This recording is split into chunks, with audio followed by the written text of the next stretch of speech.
Welcome back to Bachman's Basement, where we take a deep dive into the prolific imagination of Stephen King. I'm your host, Chris Clawson, and I'm here with my co-host, Chris Patton. And this week, we decided to have a little fun with our Halloween episode. Unlike most of our episodes, which are focused on a specific story, this one's going to be a top 10 favorite book and film countdown. Before we get this thing started, Chris, how's things going for you? It's going pretty good, man. Things at work are starting to calm down. New Pokemon's out. Been playing a lot of that. So Pokemon ZA, been playing that a lot. And then outside of that, man, catching some horror flicks, some old ones. I watched The Blob yesterday, which is a the 1980s Blob, I should specify. Nice. But yeah, just been kind of doing that whole thing, getting ready for the spooky day. The show's obviously pre-recorded a little bit, but if you're listening to it after we recorded it, happy Halloween, everyone. Happy Halloween. Yeah, my week's been pretty standard, work and home life. My wife and son and I went and saw that new Keanu Reeves, Aziz Ansari, and Seth Rogen comedy, Good Fortune. And I highly recommend that. It's very entertaining and maybe a little too real to the state of the world, but very entertaining nonetheless. Keanu Reeves in his first comedy role since Bill and Ted? It's excellent. Probably. I mean, he's putting it on. Like, he knows how to play dummy, and he does it great in this. So what a cast of characters there. Right, it works. It definitely works. So, yeah, it sounds like it'll be very entertaining. I might have to check that one out. Yeah, for sure. I guess we'll get started here. Obviously, we're both big fans of Stephen King's work, and as simple as this idea might sound, the challenge, at least for me, was narrowing it down to just 10. We'll be starting at 10 and alternating between book and film. So I guess I'll kick it off with my selection for 10th place book. In 10th place for me is the book Salem's Lot. This was my first Stephen King book that I read, and it's near to my heart as it was recommended by my Uncle Jeff, who, as I mentioned previously, is also a huge Stephen King fan. And although it's not my favorite novel, I do believe it's his, and it's certainly worth making the list. I remember reading part of this novel for the first time alone at my apartment one night. There was a thunderstorm going on outside, and the sound of the storm, along with the power flickering periodically, combined with being alone, made this story extra hair-raising for me. Yeah, and I guess for my number 10, as far as a book goes, which, by the way, Salem's Lot is also on my list, but I have it slightly higher. Not very much higher, but slightly higher, was Carrie, much for the same reason. I think it's one of the first ones I read. It's a very explosive debut for Stephen King. You get a tell of adolescence, pain, and the psychic ability, which I was already into because of, like, X-Men. And it also kind of, I caught this in middle school, kind of being a little bit of an outcast back then in a different neighborhood. So there's some relation to the character, I think, that kind of holds up. Yeah, so that's my number 10 is Carrie, which still to this day I really enjoy it. And I actually had it higher on the list originally, but then as I started narrowing things down from 25 to 20 to 10 to 10, this thing had shifted around a whole lot by the time that we got to these top 10s.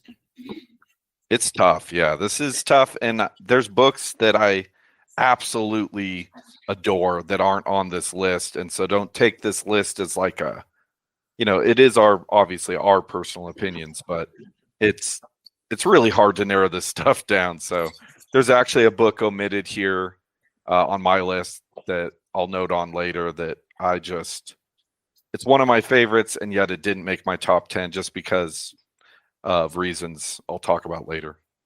Yeah, and I'm going to go ahead and put it out. I couldn't remember what we decided on for the Dark Tower since it is a series of books. So it is not on my list. If it was on my list, it would be in the top 3 probably as a whole. I'm just going to go ahead and give it its props now, fully. Yeah, So if people are like, "Oh my god, I can't believe none of the Dark Towers on there," it's because I didn't know how to do. I would have had to break it out into at least 2 separate books that both would have made this list. So we're just going to say, for me, it's a masterpiece. But I didn't know how to fit it because it's a whole series. So just honorable mention for me is the Dark Tower. fair. Moving on, as I was saying before, we're going to be rotating back and forth between book and film, just counting down. So in 10th place for film adaptation for me, like your 10th place book, is Carrie. Strangely enough, just like my 10th place book, my pick for 10th place film was also my introduction to King cinema. I think I was 10 or 11 the first time I watched that.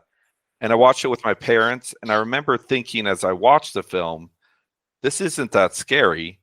But as those who have seen it know, the 1976 film starring Sissy Spacek has one hell of a jump scare right at the end. My mom, who was aware of this, and right as that scare happened, grabbed my leg, which gave me a Charlie horse. And I was so startled from the combination of those things happening at the same time. It made it extra scary and memorable in my head. So it had to make the list for me for sure. I had similar experiences with my mom. I'll get into some of those a little further down in my list. It wasn't with Carrie, but some of the other. It's funny how parents used to torment their kids. Do they still do that in today's society? Has that changed? Do parents still torment their children? Being a parent, I've certainly subjected my kids, not against their will or anything, but showed them some scary movies, ones that I thought were at the appropriate level, but maybe just a little bit above their level, and to varying degrees of expectation. At least for me, I found that my kids are, I don't know if the word is more mature, but maybe just more conditioned to the world than I was at their age. So that's my 2 cents on it. The damn internet's ruined everything. That's what it is. Yeah. Yeah, you got to throw on anguish. Right. the real scare. Yeah. All kidding aside, for my number 10, it's something that we just talked about on the last episode, and it cracked the list. Like, I'm thinking of best film, like Stephen King films, Stephen King adaptations, Stephen King directed films, and I was like, damn, The Monkey was really good. Especially since I recently rewatched it and we talked about it. So it didn't make it high up the list, but it did make it to my number 10. I'm not going to spend a lot of time talking about it because there's a whole episode about it. Which if you're listening to this and haven't listened to that, go check out that episode. It was a lot of fun. But yeah, my number 10 is The Monkey. Nice. Yeah, moving right along, because we have a lot of things to cover here between us. Number 9, for me, as a book, would be Misery. This book just grabbed me right away from the onset. I imagine that the realism of this situation emerged for Stephen King, being just such a popular writer, that he must have gotten some really creepy fan mail over the years and possibly had some run-ins with crazy fans, which I imagine inspired the story. If you're looking for an edge-of-your-seat thriller to read, check this one out. It's outstanding. And for me, it's one that you just talked about. As far as a book goes, Salem's Lot. It's kind of funny. We're lining up a little bit. I know that this list is going to get way out of sync here in a bit. We honestly did not share a list beforehand, so if there's any crossover, it is just happenstance. We wanted to make sure that we did that before going into this. But yeah, Salem's Lot, it's classic, right? Like, I love the retelling of it, the audio version, the BBC version. It might be my favorite of all of the Salem's Lot stuff. I need to check it out. The book itself is great. That is available on the Internet Archive. It's definitely worth the listen. There's some great voice actors It's its own creepy thing. It follows the book closely enough that it's a great way to consume the book if you don't want to read the book. And then also the audiobook's great. It's a good read. I think this is probably my second or third Stephen King book I ever read, and I can kind of remember checking it out at the public library. So it's one of those things where like nostalgia ties into it. And it's very, classic horror set in New England. You get a little bit of vampire lore, some American realism. It's great. I like it a lot. I like some other stuff on the list a lot better, but it did crack my top 10. So nice. In at number 9 for my film choice, and again, I'm doing this. It's my top 10, so I'm choosing to do it the way I'm doing it. But is coming in at number 9 is It, and I'm choosing to say both the old version and the new version since it's the same story, and I love both of the adaptations. So obviously the made-for-TV movie starring Tim Curry, and the more recent 2-part film adaptation starring Bill Skarsgård. So I just lumped them together. Both of these adaptations tell the story of the Losers Club facing off against Pennywise the Dancing Clown.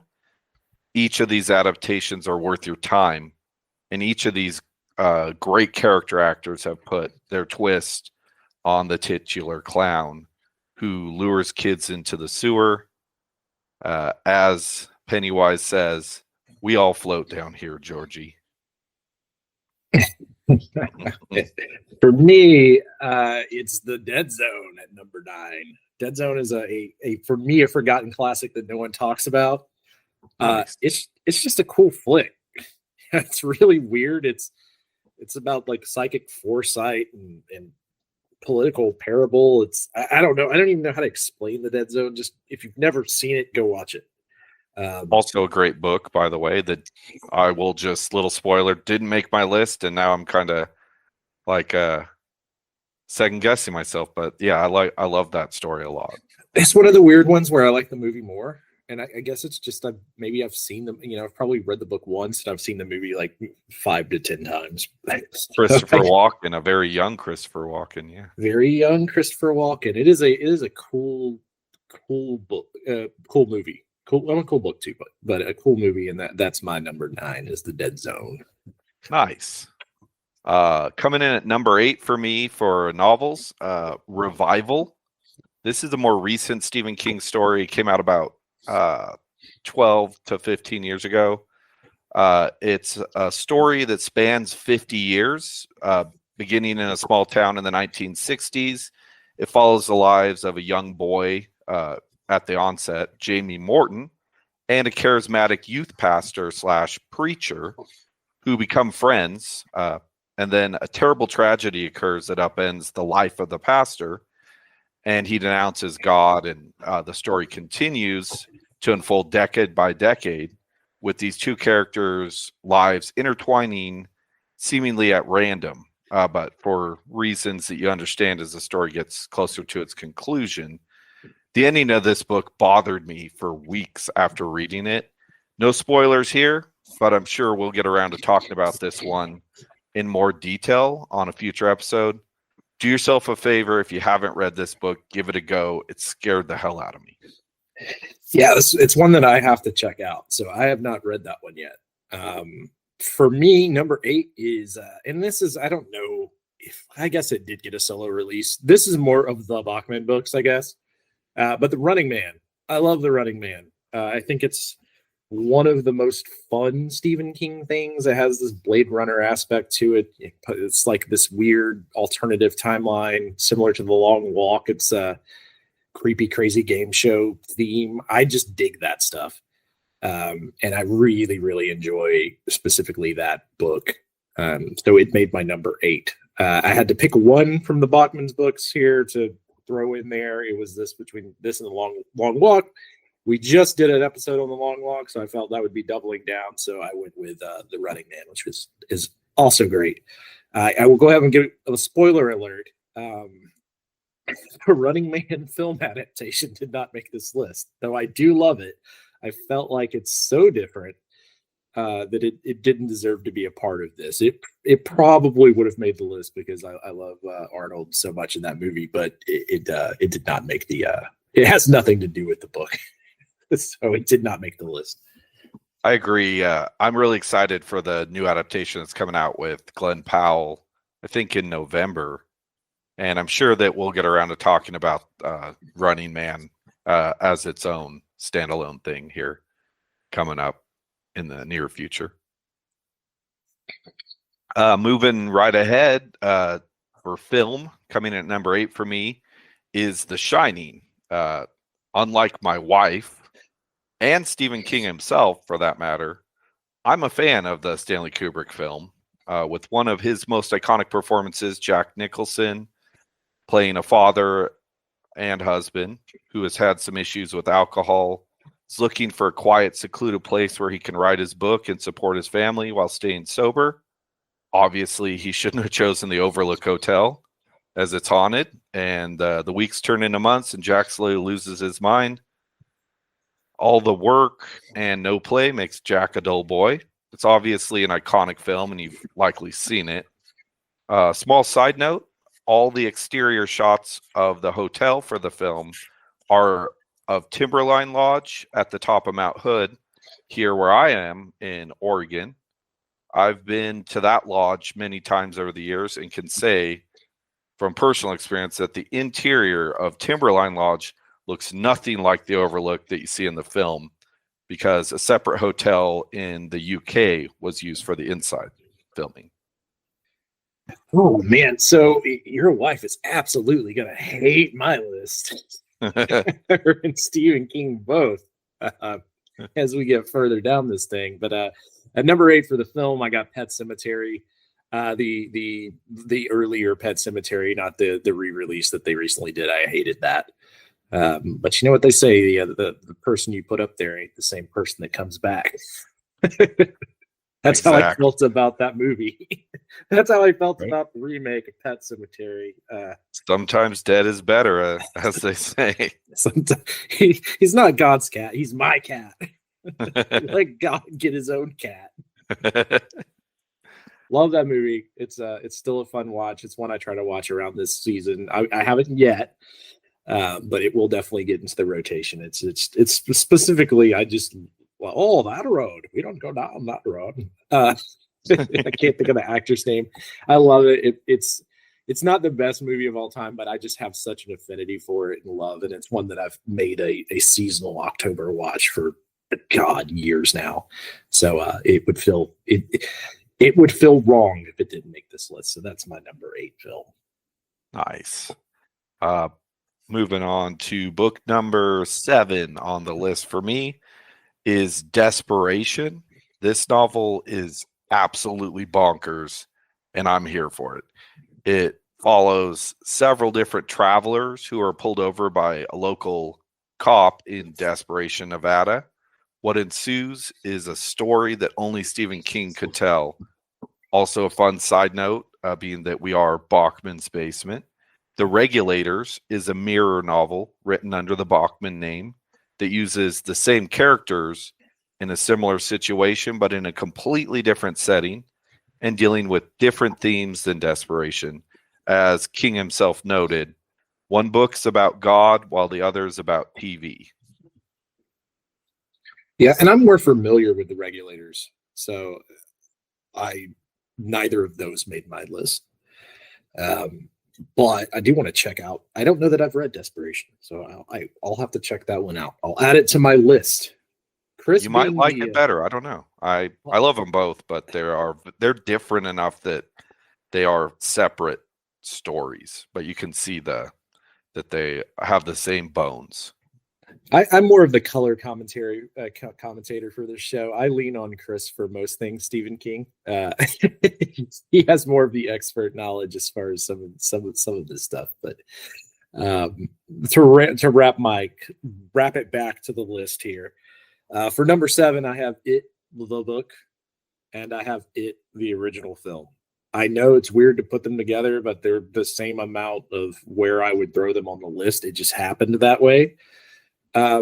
the book for a lot of the same reasons that you already stated. I mean, it's a chilling tale. I think the movie is wonderfully done, and it did as a child. It's probably one of the horror movies that scared me the most, and I think I've talked about this on a previous episode. I think our very first episode. The in between where you get up and switch the VHSs is the scene where the picture, the photo book, the photo album the children are looking at comes to life, and Pennywise is just going like batshit through these photos and swinging off lamp posts, and Tim Curry's just so incredible in his physical acting there, and it just terrified me to the point where I did not watch part 2 of the movie for like 2 days. And then came back to it and finished it. So it's one of those things that always sticks out in my head as far as the film goes. The book is haunting in its own way, and obviously the endings are different. But they ended up at 7 on my list. Now that I'm looking back at it, I may have shifted it a little better just so that they both didn't end up in the same slot. But 7 and 7 for me. I'm sorry I skipped ahead on the film, but it just made sense to talk about them both at the same time. Awesome. Well, also, just to kind of wrap it back, another overlap for me, my number 7 film is Pet Sematary, the 1989 version, following young Dr. Creed, who's a fairly new father, small town of Ludlow, Maine. He discovers supernatural burial ground where the dead are returned to life with terrifying consequences. The acting in this adaptation isn't necessarily the best, but it works really well for the story, and that little kid is just absolutely terrifying in the last act. So it definitely, I mean, obviously we're going to be seeing overlap here as we go along. There's just some Stephen King classics that you can't deny. So did the modern retelling make your list? No. Okay, so Dead is better. We were right. Dead is better. Right. I mean, the retelling, I like the actors, the choice for Lewis Creed and for the old man played by, I can't even think of his name. John Lithgow, right? John Lithgow. And I thought that was a great choice casting wise, but the movie it made some changes that I understand why they did it, but also like it's just, again, not my favorite, but I've watched it more than once. So yeah. It also did a weird cover of the Ramones' Pet Sematary, which if we were doing a list of best Stephen King songs, that'd be number 1 for me. And it has Ghost on the soundtrack. So there's some stuff in the remake that's not terrible. John Lithgow mostly. And then the soundtrack is okay. Oh, and I guess just to segue into my 6th place choice for book, I didn't even realize it, but I had put Pet Sematary in 7th place as a film and put Pet Sematary the book in my 6th place. So until I began to organize what I wanted to say here, the book, in my humble opinion, probably the most disturbing.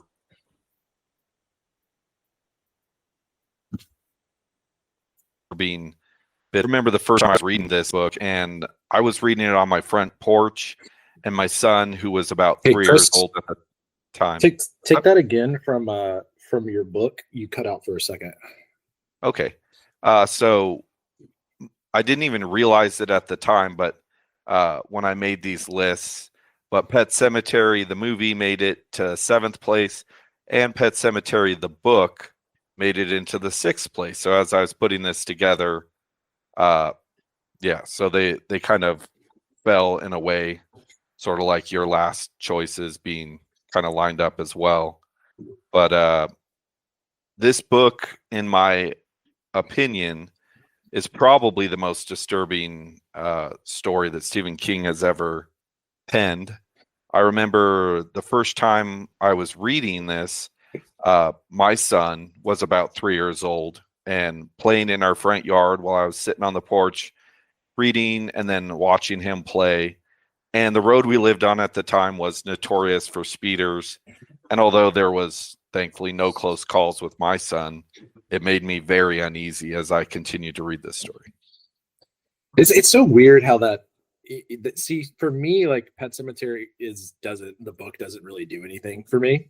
So it's spoiler alert, it's not on my list. but I could see that because we have two very different lives. I don't have kids, so like the whole like I got to bring my kid back kind of thing, and how they like all of that stuff would be very terrifying if I was a parent. But like I don't have that experience. So it's kind of weird how some of these books are going to be different just based on our life experiences and who we are, right? Like I think that's what makes Stephen King great, because there's something out there with his massive catalog for everyone. Absolutely. Yeah, I agree. I never really thought about it, but obviously I got to reading Pet Sematary when I was a fairly new parent. So that certainly played into the agony and truly just dark nature of this story. So yeah, made it to number 6 for me. How about your 6th place? My number 6 is The Shining. The Shining, as you went through the film earlier, is a wonderful, very detailed story. You get psychic battles.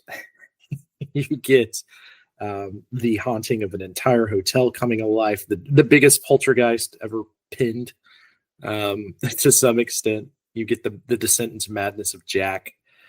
Some of the things I like about that book that stick out are just random things that King threw in there, like when Jack's talking about his sobriety and he, the town's starting to lean in on him. And he talks about he just chewing Excedrin instead of just swallowing them, chewing them down into powder form and swallowing them, stuff like that. Some of the small details of like, this is how I was such an alcoholic. This is how I took Excedrin every day for a time and just chomping on them, like that kind of stuff. And I think that's what's great about The Shining is like, I remember a lot of little bitty things about that book. Almost like a Hemingway type thing, as far as like some of the landscapes and things that they're talking about. And so it's my number 6. It's great. Everyone knows The Shining. They know the story of The Shining. If you're listening to this podcast, you know the story of The Shining. I think a lot of people will be surprised that it's 6 on my list. It's probably would be higher on a lot of other people's list. It's a great book. But there's some here that I've included that might, surprise people. I think when people think of Stephen King, they think of horror. So some of my list is going to shift. Just heads up for everyone listening. Same here. So yeah, definitely. My 6th place film, as we've already covered on a previous episode, for me, my 6th place film is The Long Walk, a very recent movie. So I'm going to keep it short. I just thought it was a great adaptation, incredibly well cast group of actors. If you're a fan of that story, give this movie a watch. It is a new Stephen King classic film. Yeah, and for me, and we talked about, for everyone out there listening, once again, we talked about The Long Walk, we talked about the movie, we talked about the book. Go check that podcast out. For me, number 6, Maximum Overdrive, brother. Nice. I know it's not necessarily an adaptation, but it was written and directed by Stephen King himself. I love it. I've loved it ever since I was a kid. It's absolutely ridiculous. I know a lot of people. It's that cheesy B horror movie, like Chopping Mall kind of thing that I love. So it's already in my wheelhouse without having any attachment to. As far as I know, there's no book this is based on. I could be wrong. I love it. I love it. I love everything wrote about that it. For the screen. It's ridiculous. I know it killed his directing career to some extent, but I love it. All these years later, still love it. Well, I've watched enough interviews with Stephen King and even the younger Stephen King, and him talking about making that movie. He had this idea that because he's so good at writing and he could write screenplays and he could write books like nobody's business, that he thought that would translate to directing a movie. And he had what he thought was a great idea for a movie, but he realized very quickly that making a movie is a very different animal. And that's why he just not only did it not do well financially, but he also didn't really like the process of making a movie, is what I gather. But it is a really fun B-horror movie for sure. Yeah, I mean, come on, man. It's got the truck with the Green Goblin on the front of it. Heck yeah. It's like the second coolest semi truck in all of film. It's like the Smokey and the Bandit truck, and then the Green Goblin truck. Well, it's like he had an idea with Christine where a car comes to life, and then he thought about, where he's all like, I always notice vehicles from the front looking like faces. I think that, I have another story to tell about that. So that definitely is awesome that made your list. Number 5. So we're into the top 5 now. My number 5 book, swerving away from horror, is 11/22/63. The title of the book is A Date, the day Kennedy died. This novel is a fantasy time travel story that follows a man from the present day who finds his way into the past, 1958 to be exact. He realizes that he can take this portal back to the present, and only 2 minutes have elapsed, no matter how long he spends in the past. When he begins to think about what he could do with this amazing discovery, he decides that he's going to live in the past for 5 years in an effort to stop the JFK assassination. This book won awards, and rightly so. It is a brilliant story that deserves a read or listen if that's more your style. It's a great, great book, and it's one you turned me on to because I had not read this when we first started playing games and talking about Stephen King, and then eventually being like, hey, we should do a podcast, and then 5 years later did a podcast. But yeah, that one, spoiler alert on that one. But yeah, for me, number 5, I have The Stand. It's a King epic about morality and renewal after the apocalypse, and it's just so good. It's so, I don't know, man. It makes me feel uneasy. Everything about it. And it's always one that I kind of come back to. It's probably one of the few that I've read multiple times on this list. And I don't know why that is, or why I don't have it higher, because I've read it multiple times, but it's wonderful. That is it is incredible story. Coming in at number 5 for my film choice. Once again, it's a story that we recently covered for you guys. The 2025 film, The Monkey, makes my number 5. The film by Osgood Perkins is a modern classic retelling of an already classic short story, and that's why it made it to my list. So just moving right along. We won't dwell on that too long. Number 5 for me might surprise some people, but it is Stand By Me. Stand By Me is a coming-of-age tale about 12-year-old friends set in 1959 who go on a journey and to find the body of a missing boy. And that's the entire story. And it's mostly about their friendship, but I am a sucker for a good coming-of-age tale. Maybe it's because I had such a hard time in middle school. I don't know what that is, but sucker for it. And I absolutely love that movie. It's one that I can go back and watch repeatedly. I think it's just a feel-good flick. Super cool. The cast, how so many great child actors that went on to have some of them anyway have great careers as adults, and sadly we lost one of them too soon as well. But man, that is a great film, and again, one of those films that I'm like kicking myself didn't make it to my list. Maybe I didn't think hard enough about this list, but there's also such a huge amount of content when it comes to talking about Stephen King, and so yeah, I'm glad that made it to your list. It is an excellent movie. Check that out. For my number 4 place for a book, it's the novel, and coming in at 1,138 pages. I know I've talked to so many people over the years that just couldn't get through this novel, but in my opinion, it is worth every word. Although it's not a perfect novel, there's a lot of problematic things in this story. It is one of Stephen King's most iconic stories, and I've read it more than once.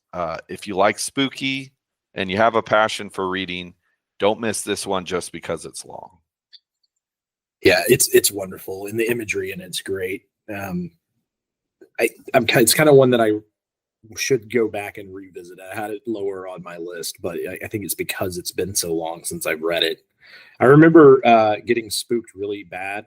This one I checked out when I was at work, and I had the Audible version or like audiobook version of it or whatever it would have been at the time. And someone tapped me on the shoulder, and I had a similar reaction that you're talking about when your mom grabbed your leg. It's like, don't do that, please. Almost have a heart attack. Yeah, this would have been back in the day of the original iPod, so it was a while back, but yeah, so it's a great book as we've talked about here. For number 4, we're at number 4, right? Yeah, we're number 4. I have Misery, and nice. Yeah, it's such a cool book. You get like the tale of this author who has an obsessed fan. He's written what he considers a masterpiece, a breakaway from this character that everyone's obsessed with. He has this car crash and is held hostage, and it's kind of about his escape and the madness of this obsessed fan. And yeah, and it's well written, and you get some of the book that he's talking about. So you almost get a book within a book, which I always love. Like The Watchmen does that, for instance. Yeah, it's just, I don't know, man. It's a haunting tale to think about, especially as someone who has pursued art over the years, like playing music. Granted, I've never got anywhere near as close to big as Stephen King. Don't claim to be, but it is something to think about. Like if you ever did make it big, could this happen to you? And how terrifying would that be? You're having an obsessed fan kidnap you and hold you hostage, and break your legs, and there's something that was always very unsettling to me as a writer about that. Right. Yeah, that exactly what you're saying. Funny thing that your number 4 book is my number 4 film. The film Misery. Obviously, Stephen King has so many great books. That's why Misery was a little further up on my top 10 list for a book. But as a film, the 1990 Rob Reiner film starring Kathy Bates as Annie Wilkes, she won an Academy Award for Best Actress in that role, as well as James Caan as Paul Sheldon. To me, it's top 5 material for Stephen King adaptations. And yeah, so that's my number 4 film choice there.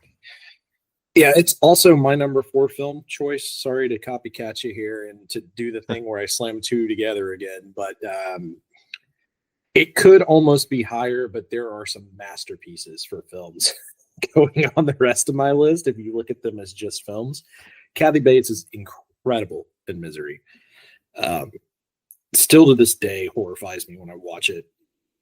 Just her ability to snap from being so kind and almost motherly in the way that she loves this writer to by I love you so much you can never leave is really, like, she just plays it so well. And there's a reason why she won. I think that she's the only person ever win an Academy Award as far as an actress goes for a horror flick.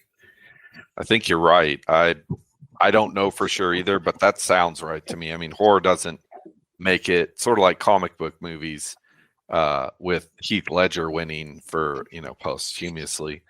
But that, if you just do an undeniable job like she did in this, I'm glad that she did win, because that is, it's a performance for the ages for sure. Yeah, and then just a heads up to everyone out there, there's other Stephen King flicks I like. The bottom of this, we're getting towards the top. These are just straight movies I like, maybe that don't necessarily have to do with, like, there's examples of where the books are not in my list, for instance, with one coming up. Right. I wonder, because again, I don't know your list and you didn't know mine, but I wonder, I've seen some overlap here. I wonder how this top 3 is going to go. For me, my number 3 book is Needful Things. It's one of my absolute favorite Stephen King stories. After a new little shop opens in Castle Rock, Maine, people find that the things that they desire most end up becoming their undoing. It's a banger, as they say, and we'll be dedicating an entire episode to this one real soon. Yeah, for sure. I can't wait to do that one. It's going to be a lot of fun. For number 3 for my book, this one might be a shocker to you. I don't think it's one that we've ever talked about together. Dolores Claiborne. I think it's one of Stephen King's most underrated novels. It's about a woman named Dolores who's accused of murdering her wealthy employer. And while she's in police custody, she confesses to a past crime, the murder of her abusive husband, and recounts the events leading up to both deaths through flashbacks, and revealing trauma throughout her life and the relationship with her employer. And the narrative, like, kind of changes to explore Exchange's relationship with her daughter. It's a book that might make my top 10 if I'm going across all writers, not just Stephen King. It's wonderful. If you've not read it, I know it's not one that gets talked about a lot, but it's definitely worth the read. That one didn't make my list. And again, another Kathy Bates performance if we're talking about the film. When I read the book, though, just to kind of riff on your selection, that one I just love so much because it's written in the first person as being a story being told to the police by Dolores. I could only hear Kathy Bates's voice through the whole thing. So I've never seen the movie. Is the movie worth watching? I guess it is. It's not quite as epic as Misery for Kathy Bates' performance, but her voice is just like, I don't know if you've seen the movie and then you read the book, or maybe watch the movie then reread the book, you will not be able to not hear her voice, because I mean it is literally a first person narrative, through the whole thing. Yeah, it's gonna have to be that. I'm gonna have to check it out, and then I wonder how the voice is gonna match up versus the voice that I have in my head for Dolores. The other thing, since you mentioned that as a book, that obviously people should check that out. It's an incredible book. If you do check that out, again, an honorable mention. It didn't make the list. I don't know. Maybe it made the list for you. It hasn't made the list for me, but it's Gerald's Game. And those books were released like spring and fall in the same year. And they have the same map in the front page of the book. And they have a very small connection to each other that I won't necessarily talk about here, but worth reading those books, one or the other. Doesn't matter the order. Back to back, though. And Gerald's Game was also made into a film, right? That has God, who is in that? That's Mike Flanagan that made that for Netflix. And I thought when I read that book, the Gerald's Game, that there's no way that story could be made into. I was like, I always think about it after I finish reading one of his stories, whether it's short story or a novel. Could this be a movie? Could this be a short, could this be a miniseries? And that was one that I was like, there's no way this is ever becoming, kind of like Rage, that Gerald's Game is ever becoming a movie. And man, was I wrong. And Mike Flanagan really did it right, for sure. Yeah, and as we talked about with Rage, it did become a movie. It's called The Breakfast Club. Yeah. No,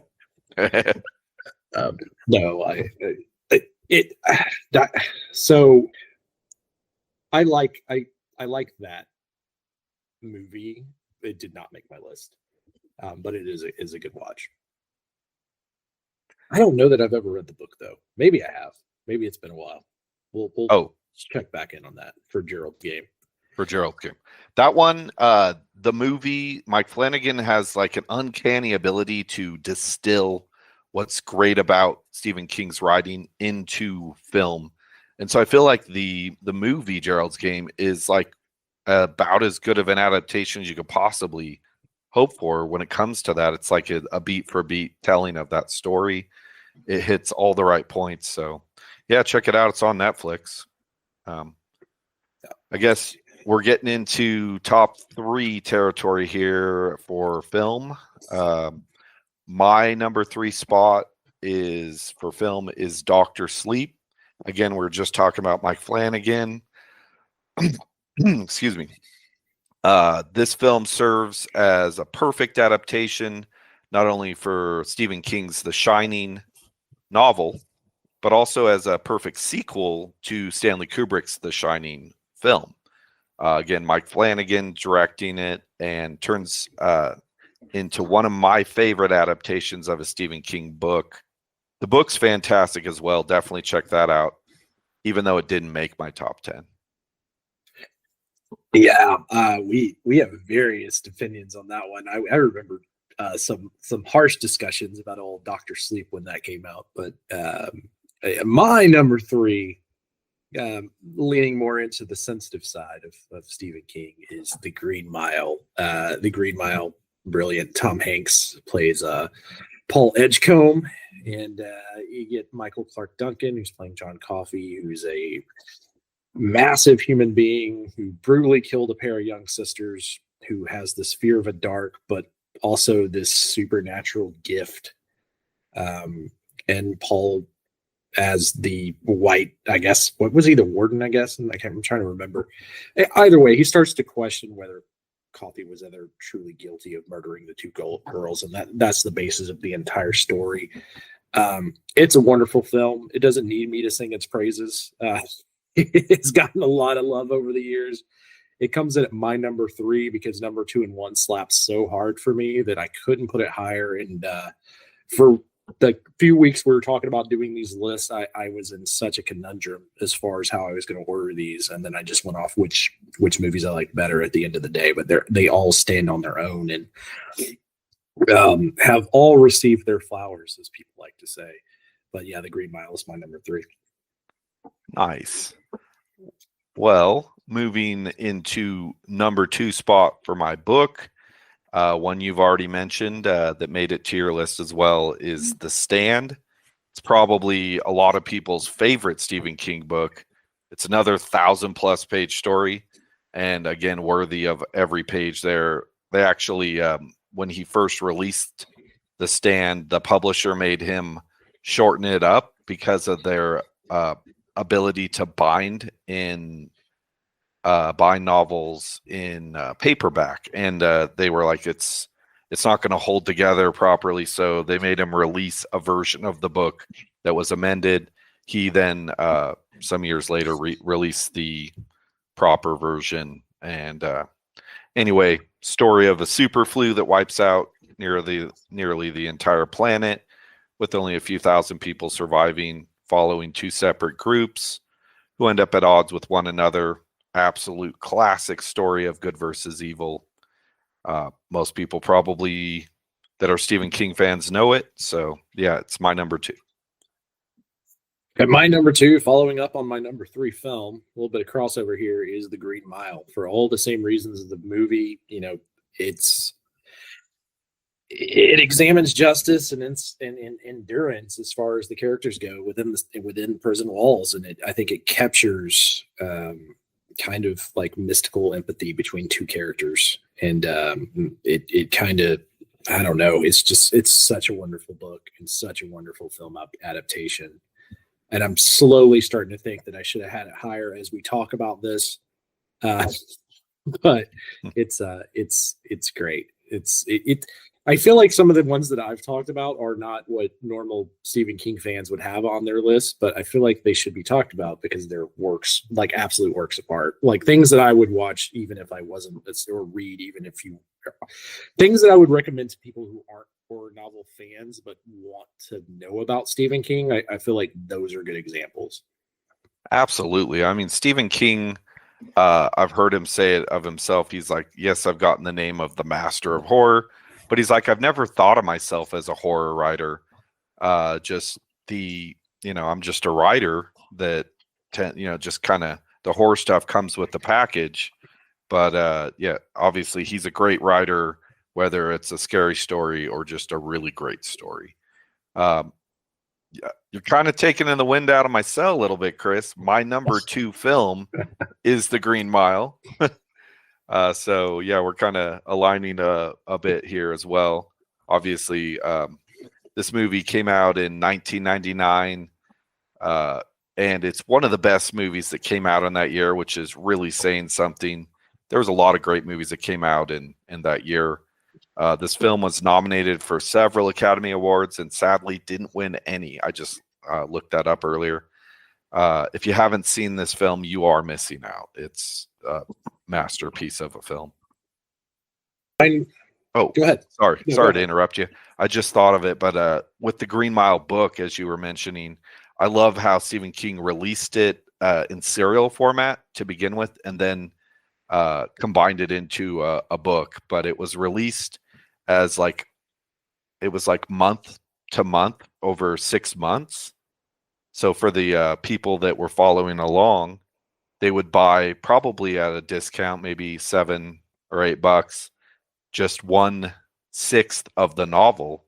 And then so there's people out there that have that collection in that way, and I'm a little jealous. Yeah, I only read it as its full released form, but having it serialized would be really, really cool, even just to have on a shelf. I wonder how much those go for now. Probably a pretty penny, I would think. Who knows? Yeah. All My right. number two for the Yeah. film, because I haven't hit that yet, or you're up, right? No, you said number two is Green No. Mile for you, right? Yeah. So it's okay. It's my go. Yeah, I do. The Shawshank Redemption. Absolute wonderful performances by Tim Robbins and Morgan Freeman. It's a story about a banker who gets set to serve 2 consecutive life sentences after murdering his wife and lover. And it is the story of him trying to get out of jail, plan his escape. There's some wonderful things about the movie and that portray time, such as even the actresses he has on the wall as he's digging this crazy tunnel to get out. It's not only like one of the top movies that I have on this list. It's another one of those ones that would probably be like make a top 20 for me in general. It's incredible for anyone that if there's anyone out there listening to this that hasn't seen Shawshank Redemption, go watch it. Go watch it right now. Right. Yeah, that one's absolutely insanely good. And spoiler alert, I'm just ruining the end of this, but that's my number one choice for a film.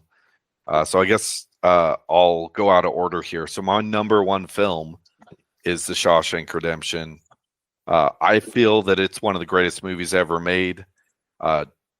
Likely, if you're listening to our podcast, you've probably watched this film.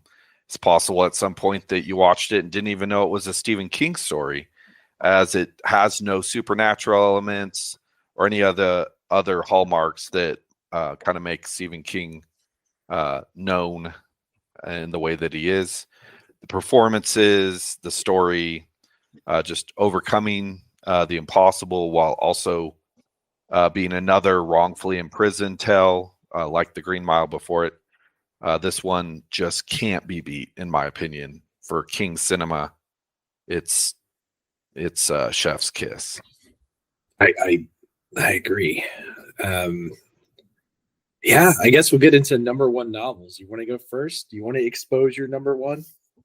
Well, go ahead and do your number one film, and then we'll end with the book, I guess.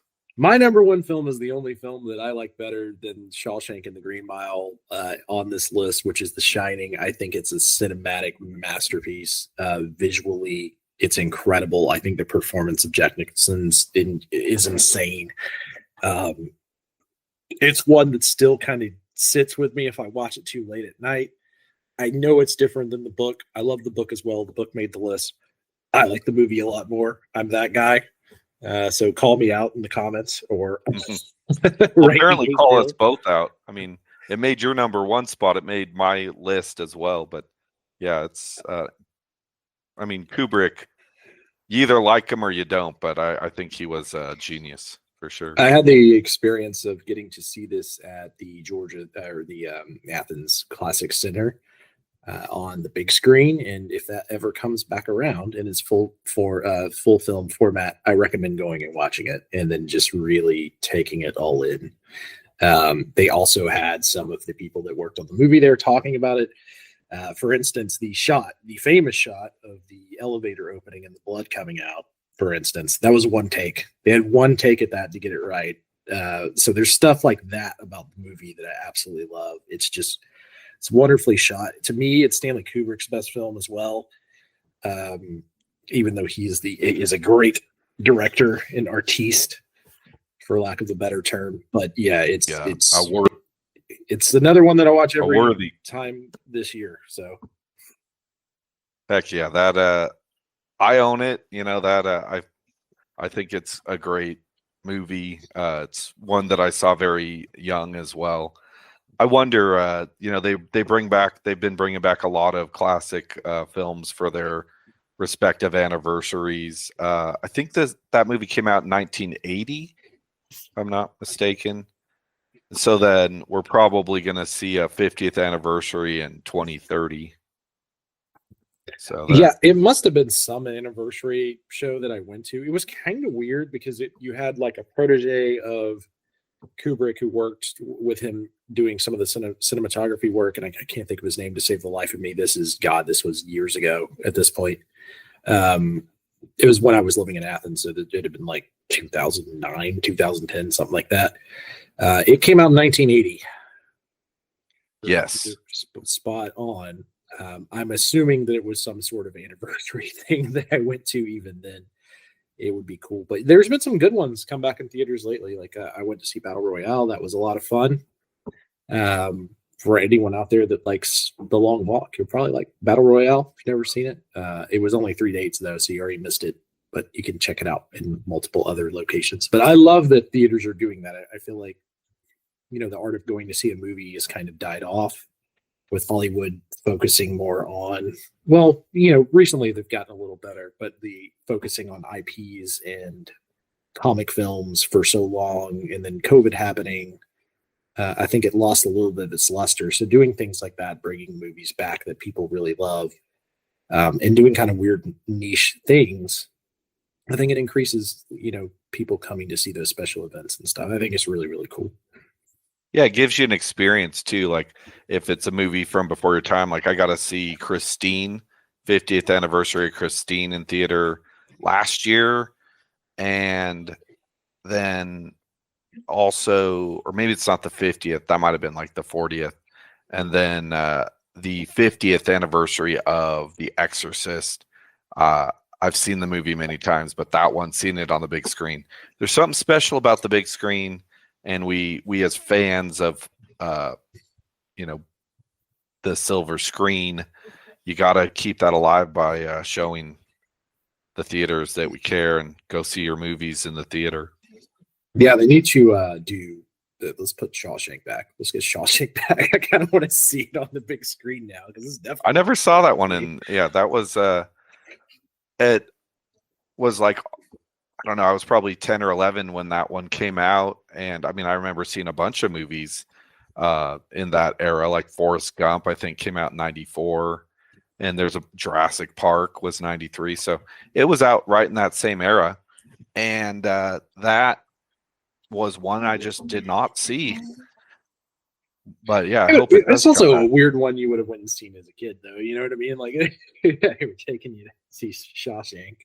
That one, yeah, maybe the story is not necessarily one that a kid would enjoy that much, but it's just who could have known, that was going to be such a masterful all around just production. Just a little note with the Shawshank Redemption film.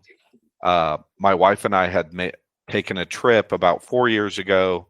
We went to a festival, Incarceration Festival. It's in Ohio, and the filming location, the exterior location for the Shawshank Prison, is the Ohio State Reformatory. It was on the grounds for the festival, so we got to check out, get a free tour of the building, and they still have several of the rooms set up just like they were in the film, with cardboard cutouts of the actors and stuff, so you can get pictures.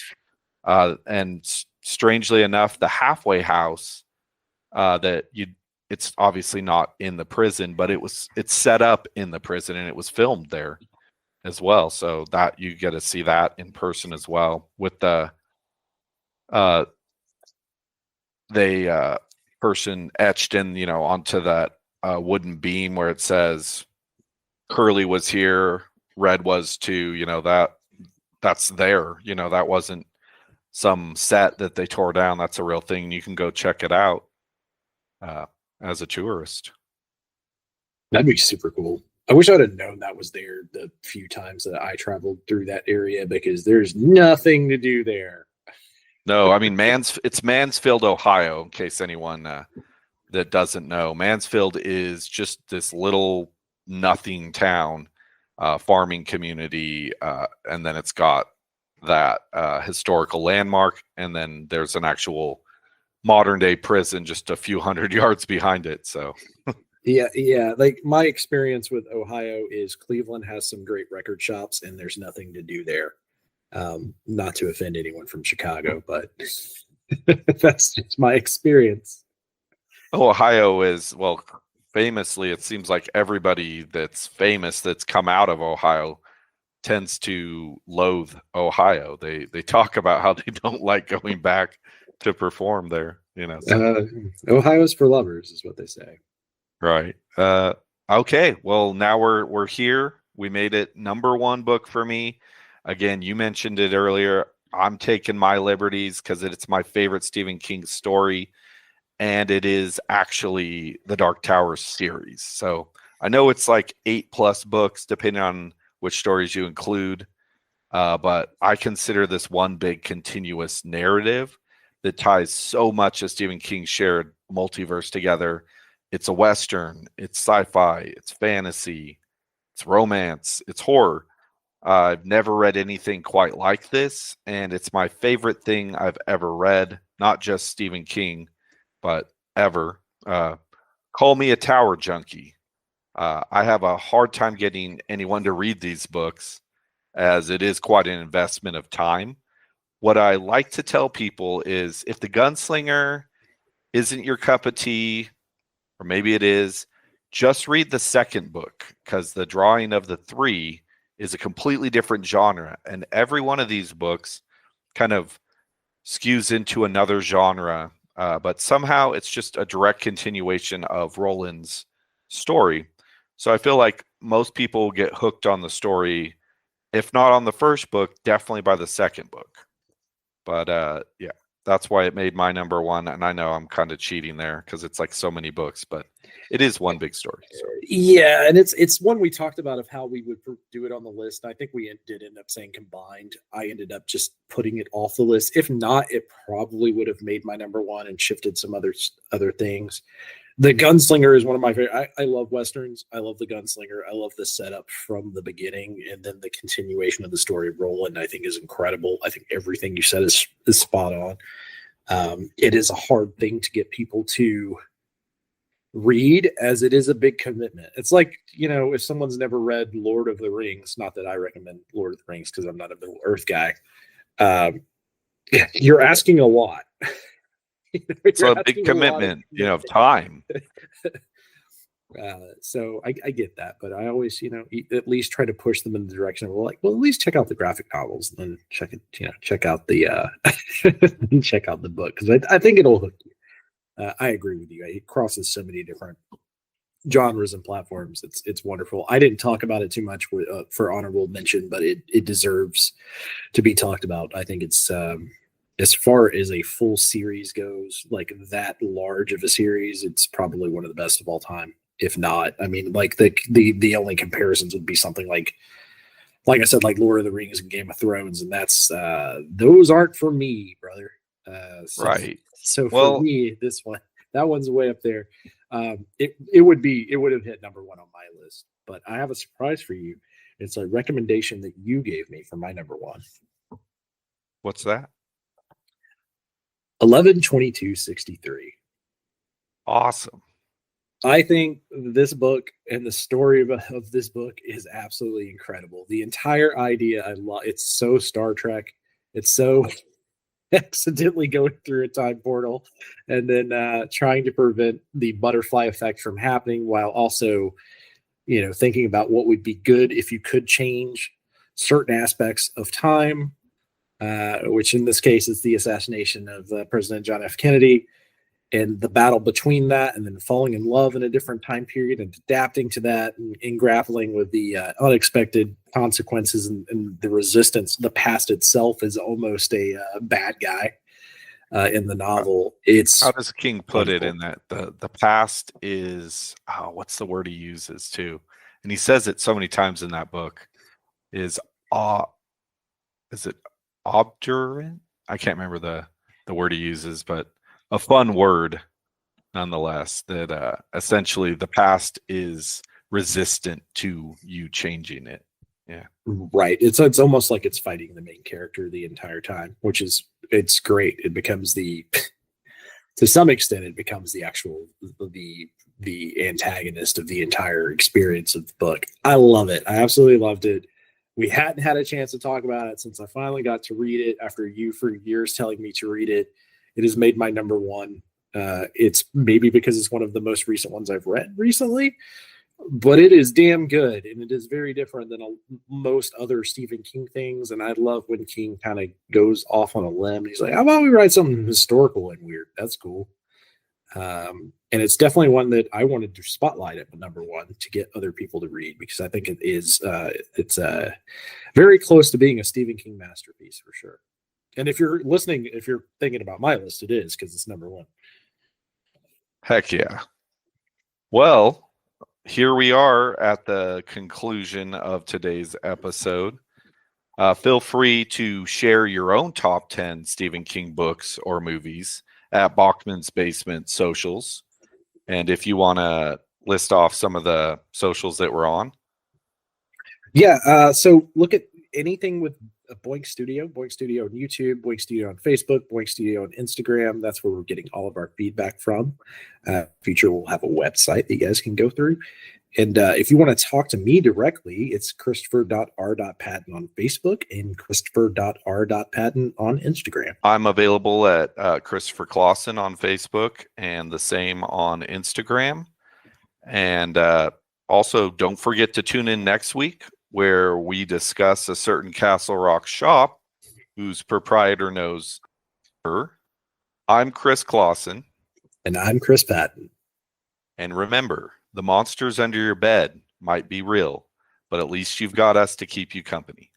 Have a great week, everyone. Why doesn't God get his own cat? I don't want to be buried in a pet cemetery. Don't want to live my life again. I don't want to be buried in a pet cemetery.